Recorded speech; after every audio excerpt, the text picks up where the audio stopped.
ဒီຫນွေမှာ product 3ခုပဲသုံးပြီးတော့လိမ့်ရမယ်ဆိုရင်ဘာတွေနဲ့လိမ့်မှာလဲဘယ်လိုလိမ့်မှာလဲစောင်းကတော့ဒီလိုလေးလိမ့်မှာပါ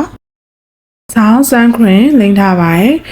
sun cream ကတေချာပေါင်းလိမ့်ကိုလိမ့်ရမယ့် step ဆိုတော့ထင်မတော်တော့ဘူးပေါ့နော်စောင်းသုံးမယ်ပထမအောင်ဆုံး product ကတော့ Charmis က liquid blusher လေးပါသူ့ရဲ့အရောင်လေးကတော့နံပါတ်02 fancy hue ဆိုတဲ့အရောင်လေးပါအားပေါ်မှာအဆက်ချပြီးတော့လက်လေးနဲ့ပဲဖြန့်ပေးလိုက်ပါမယ်ရက်ခုံလေးတွေပေါ်လဲအရောင်လေးနည်းနည်းပါအောင်လက်မကျန်နဲ့အကျန်လေးနဲ့ပဲပို့ပေးလိုက်ပါမယ်နောက် step အနေနဲ့ကတော့ loose powder ပါဆောင်းကတော့ RTR loose powder လေးကိုသုံးပြထားပါတယ် loose powder ကိုမျက်နှာပေါ်တမ်းတင်မဲနဲ့ဒီလိုမျိုးလေးလုပ်ပြီးတော့လိမ့်ပေးတာကခေခေမဖြစ်ဘဲနဲ့ပို့ပြီးတော့လာပါတယ်။နေရာဒီမှာအစီတဝင်းဝင်းနဲ့မဖြစ်ချင်ဘူးဆိုရင်တော့ loose powder ကသုံးပေးရမှာနော်။နောက်ဆုံး step အနေနဲ့ကတော့မပါမဖြစ်နှာခမ်းတွေပါ။နှာခမ်းတွေကိုတော့ကိုကိုသေးကနံပါတ်26ကိုသုံးထားပါတယ်။အရောင်ပြေးပုံစံလေးဆိုချင်တာဆိုတော့ပပလေးတစ်ထပ်ဆိုးပြီးမှနောက်တစ်ထပ်ကိုအတွင်းထဲမှာလိုက်ဆိုးပေးလိုက်ပါမယ်။ကိုကမျက်နှာပြောင်ဖြစ်နေတဲ့အချိန်မှာဒီလိုမျိုးလေးနှာခမ်းတွေရဲရဲလေးဆိုးပေးတာကမျက်နှာကိုပိုလင်းပြီးတော့ပိုလှစေပါတယ်။ဒါဆိုရင်ပြီးပါအိုး wait ခဏလေးနော်3 step ထဲမှာမပါပေမဲ့စောင်းလိုမျိုးမျက်ခုံးမရှိတဲ့သူကတော့ဒီလိုမျိုးလေးမျက်ခုံးခိုးဆွဲလိုက်လို့ရပါတယ်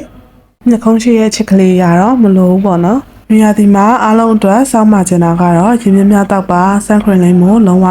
မမေ့ကြပါနဲ့နော်။အပြင်သွားရင်ပူလို့ဆိုပြီးတော့ဘာမှမလိမ့်တာထက်ဆိုင်ရင်ဒီလိုလေးလိမ့်သွားတာကပိုပြီးတော့အဆင်ပြေပါတယ်။ဒါဆိုရင်ဒီနေ့တော့ကတော့ဒီလောက်ပါပဲနောက်ထပ်သိချင်တာလေးရှိရင်လည်း comment မှာမေးခဲ့နိုင်ပါတယ်။